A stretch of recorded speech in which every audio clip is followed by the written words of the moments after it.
unfortunately emblematic of how our politics is being conducted today. Where's Erika? Just so your name is No one will ever replace my husband. But I do see some similarities of my husband in JD. Do I hope eventually that she is somehow moved by the same thing that I was moved in by church?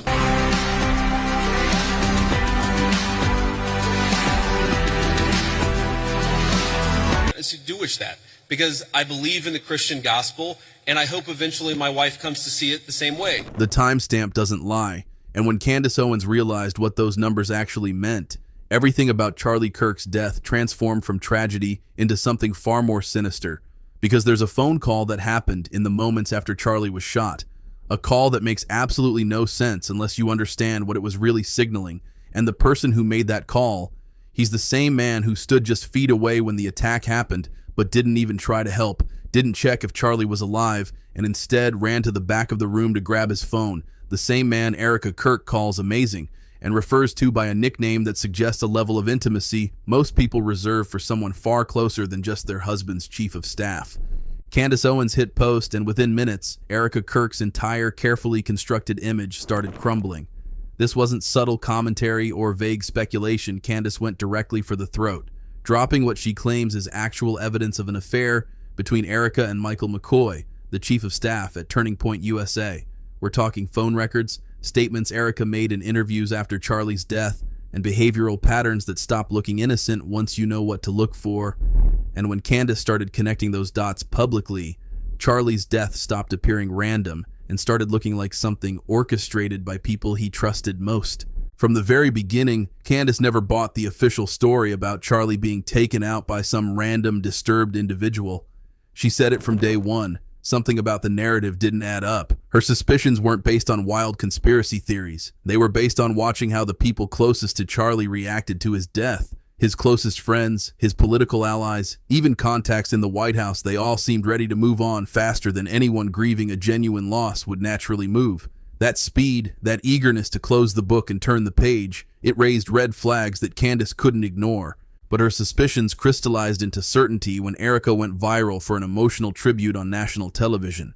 The tribute where she couldn't quite get her facial expressions to match the gravity of what she was supposedly feeling. People noticed she kept smiling at odd moments while talking about her dead husband. But what really caught Candace's attention was how Erika's entire demeanor changed when she mentioned Michael McCoy. She didn't call him Michael or even Mike. She called him Mikey. She said he was amazing, and for just a brief moment, she lit up in a way that looked less like professional respect and more like something intimate, something personal, something that made viewers uncomfortable because it seemed wildly inappropriate for a widow discussing her husband's chief of staff. That moment planted a seed in Candace's mind. What if the betrayal came from inside? What if the people standing closest to Charlie that day knew exactly what was about to happen? Then the full security camera footage from the attack leaked online, and that seed grew into something impossible to ignore. The footage shows Charlie giving his speech at Utah Valley University with Michael McCoy standing just feet behind him. McCoy has a backpack on, phone in hand, and he's typing rapidly. Now, he's the chief of staff, so being on his phone handling logistics makes perfect sense in isolation. But watch what happens the moment Charlie gets shot. Chaos erupts instantly. People dive to the ground, scream, rush toward Charlie to help. It's the natural human response to violence and emergency. Everyone reacts that way. Everyone except Michael McCoy. Because the second that shot rings out, McCoy doesn't flinch toward Charlie. He doesn't try to see what happened or if his boss is okay. He doesn't attempt to provide aid or call for medical help. Instead, he immediately turns and bolts toward the back of the room, grabbing his phone as he runs. The man whose job is literally to be by Charlie's side at all times abandons him in his most critical moment and prioritizes making a phone call over everything else. At first glance, it's easy to miss the significance, but once people started analyzing that footage frame by frame, the internet exploded with questions. Why didn't he help? Who was he calling that was more important than checking if Charlie was alive? And why did he run away from the crisis instead of toward it like everyone else? The answer surfaced in an interview Erika gave to the New York Times. She was describing how she found out about the attack, sitting in her mother's hospital room in Phoenix when her phone rang. Michael McCoy was on the other end, screaming that Charlie had been shot. According to the article, Erika received this call at 11:23 in the morning Phoenix time. Charlie was attacked at 12:23 in the afternoon Utah time. Now, do that math for a moment. Account for the time zone difference between Phoenix and Utah. The call McCoy made, it happened at the exact time of the shooting, which means the person Michael was frantically calling while running away from his wounded boss, the person he prioritized over providing any kind of assistance to Charlie, was Erika, Charlie's wife, the woman now accused of having an affair with the man making that call. That detail changes absolutely everything. There's no logical explanation for why Michael McCoy would witness Charlie getting shot, make zero attempt to help or even confirm his condition, and instead immediately call Charlie's wife in another state to tell her what just happened. Unless that call wasn't about concern or notification, unless that call was something else entirely, a signal, a confirmation, a "the deed is done" message. The kind of call someone makes when they already knew the attack was coming and just needed to confirm it happened as planned. When Candace first started demanding real answers about Charlie's death, plenty of people dismissed her as obsessive, conspiracy-minded, someone reading too much into tragedy. But this footage, these timestamps, these call records, they vindicated everything she'd been saying. People who'd mocked her had to confront the possibility that they'd been blinded by tears and carefully staged photo opportunities while ignoring evidence that was hiding in plain sight. And this is where Candace's investigation gets even darker. She's maintained from the beginning that Charlie's death shows signs of sophisticated planning, the kind that requires insider knowledge. Tyler Robinson, the alleged shooter, was supposedly just a pawn in something bigger, because how did Robinson know the precise venue layout, the best angle for the attack, the timing of when Charlie would be in that exact position, the exit routes to use? That level of detailed intelligence doesn't come from someone acting alone. That's insider information. Even Joe Rogan questioned the official narrative, and his skepticism focused on the weapon. Authorities claim Robinson used a vintage German rifle that supposedly belonged to his grandfather who fought in World War II.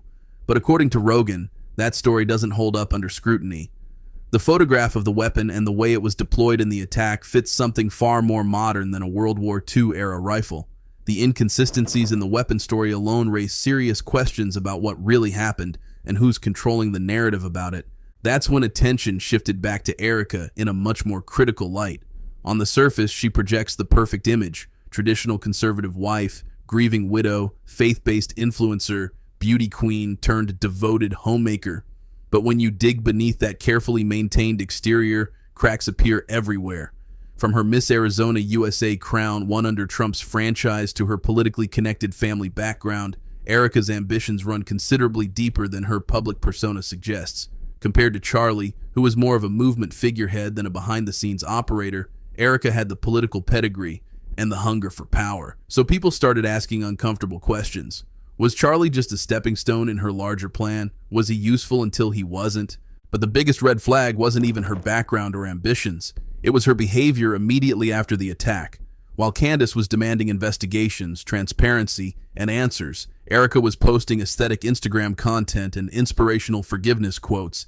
That dissonance, that gap between what a genuinely grieving widow would be doing and what Erika was actually doing, it made Candace stop hinting and start directly accusing. Candace doesn't do subtle when she's angry, and she was furious when she went live to lay out her case. No script, no diplomatic language, just raw confrontation aimed directly at Erika Kirk. She didn't just question whether Erika's grief was genuine. She questioned why Erika wasn't demanding answers about who really killed her husband.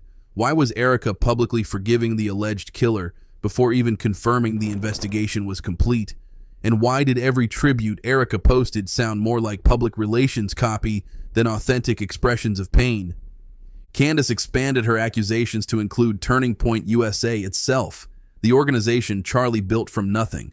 She accused them of actively shielding Erika and Michael McCoy from scrutiny, of protecting them rather than seeking justice for their founder. Her anger wasn't performative. It was deeply personal. She called out what she described as micro-lies from TPUSA, tiny misrepresentations and half-truths that served no purpose except to obscure what really happened. It made her wonder who they were actually protecting and why. The most damning part of Candace's argument focused on how influencers and TPUSA insiders kept invoking Erika's grief as a reason people shouldn't ask questions. They kept saying it wasn't appropriate to investigate while Erika was still mourning, as if basic questions about her husband's death would somehow disrespect her process. But Candace flipped that logic completely.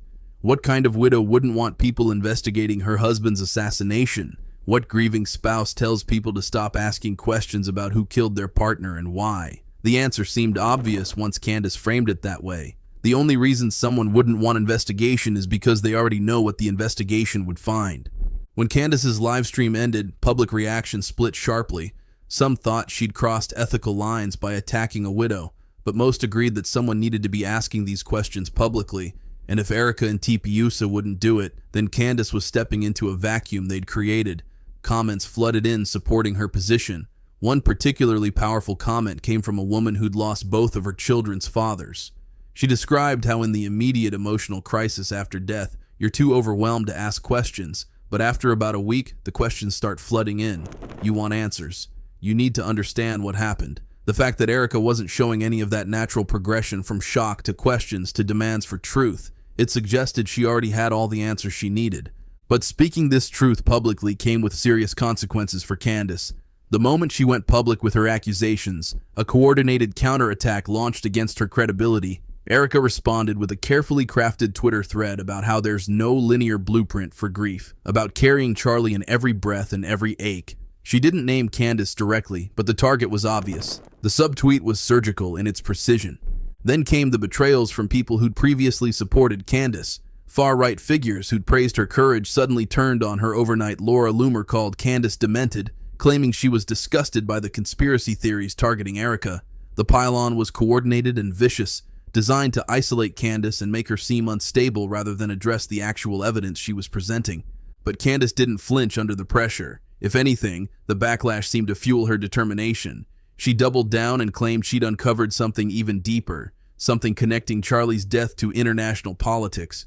According to Candace, Charlie had been under pressure from wealthy investors to soften his public stance on Israel. Millions of dollars were allegedly on the table if he'd modify his messaging. He refused to compromise, and days later, he was dead. Candace even claimed to have messages between her and Charlie where he admitted feeling scared, trapped, and watched. If those messages are real, if Charlie genuinely felt threatened in the days before his death, then everything takes on a completely different character. This stops being about a random attack and starts looking like something planned, something with motives connected to money and politics and powerful people who wanted Charlie silenced. When you combine alleged financial threats with evidence of an affair, with that suspicious phone call at the exact moment of the shooting, with a widow who smiles through grief and immediately forgives before investigations conclude, the story stops sounding like tragedy and starts sounding like conspiracy, and not the crazy kind of conspiracy that relies on speculation, the kind built on timestamps, phone records, and behavior patterns that don't make sense unless something darker is happening. If Candace is right, Charlie Kirk wasn't just killed randomly. He was deliberately silenced, and the people who claimed to love him most, who were closest to him, who benefited most from his death, they might have helped make it happen. Erika's gone quiet now. Michael McCoy has essentially disappeared from public view, and Candace stands alone, holding the one thing everyone involved seems to fear most: evidence that doesn't require belief or speculation, just the ability to read timestamps and recognize when behavior doesn't match the story being told. If this was really just about grief and tragedy, why does everyone's behavior look so much like guilt being masked as mourning? Why are the people demanding silence and acceptance the same ones who benefit from questions not being asked? And why does a phone call made at the exact moment of an attack matter more than actually helping the victim? That's it for today, folks. See you in the next video.